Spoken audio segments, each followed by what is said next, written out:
যে ফ্যামিলি কার্ডটা দিবে, এই ফ্যামিলি কার্ডে মাসে কত টাকা করে দিবে আমরা সর্বপ্রথম শুনবো এই আপুর কাছে। জি আপু, আপনি বলেন কত টাকা করে দিবেন? ফ্যামিলি কার্ডের একটা ব্যবস্থা আছে, ভাতা, সেখানে মাসে মাসে 7,000 করে, তারও বেশি পাইতে পারো। শুনলেন আপনারা।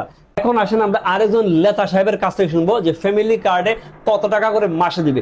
জি লেতা সাহেব, আপনি বলেন। এই যে ফ্যামিলি কার্ড, এটা আপনার নামে হবে। এই ফ্যামিলি কার্ডের বিনিময়ে আপনি 2,500 থেকে 3,000 টাকা হয়তো নগদ টাকা পাবেন, কিংবা আপনাদের খাদ্য সামগ্রী হবে। আমরা আরেকজন আপুর কাছে শুনবো যে আসলে এই ফ্যামিলি কার্ডে কত টাকা করে পাবেন। জি আপু, আপনি বলেন কত টাকা করে দিবেন? যদি ধানের শীষ মার্কায় আমাদের ইনশাল্লাহ আমরা ধানের শীষ মার্কা যদি আসে, আপনাদের দেখেন আপনাদের ফ্যামিলি মহিলাদের জন্য ফ্যামিলি কার্ড করা হবে। আমাদের ফ্যামিলি কার্ডে আপনারা প্রত্যেক মাসে ধরেন 20,000 টাকা। শুনলেন আপনারা, এই আপু তো ওনাদেরকে একদম চারিয়ে উপরে চলে গেছে। উনি বলতেছেন 20,000 বা তার চেয়ে বেশি পাবেন। এই যে মানুষদেরকে একটা লুপ দিকে ফ্যামিলি কার্ডের মাধ্যমে বুট চাচ্ছেন, আসলে দেখেন ওনাদের একটা কর্মীর এই যে ফ্যামিলি কার্ড নিয়ে যারা আপনার বুটের ক্যাম্পেইন করতেছে, বুট চাচ্ছে বিএনপির পক্ষে, একজনের কথার মধ্যে কোনো ব্যালেন্স নাই, কোনো সামঞ্জস্যতা নাই।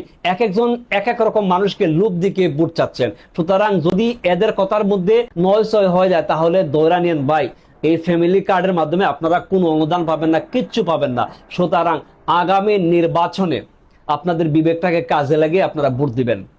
আপনারা লুবের ফান্দে পড়বেন না। আপনাদেরকে তো 17 বছর এই যে ফেসিবাদ সরকার তো লুপ দেখাইছিল যে 10 টাকা কেজি চাল দিবে, হ্যাঁ, সবজির বাজার একদম সস্তা করে রাখবে। আপনারা তো 1,000 টাকা কেজি কাঁচামরিচ খাইছেন, আর এই কাঁচামরিচ নিয়ে ট্রল করছিল ফেসিবাদ সরকার যে কাঁচামরিচ একসাথে কিনে শুকিয়ে ফ্রিজে রাখা দাও, আবার পানির মধ্যে ভিজাইয়া রাখবা, কাঁচামরিচ হয়ে যাবে, এরকম বলছিল না? কত ট্রল করছে, কত মজা করছে। সুতরাং বর্তমান সময় সবকিছু আপনাদের চোখের সামনে। আপনাদের বিবেকটাকে কাজে লাগাবেন, ভোট দিবেন এই বিবেক থেকে। ভালো থাকবেন, সুস্থ থাকবেন। বাংলাদেশ জিন্দাবাদ।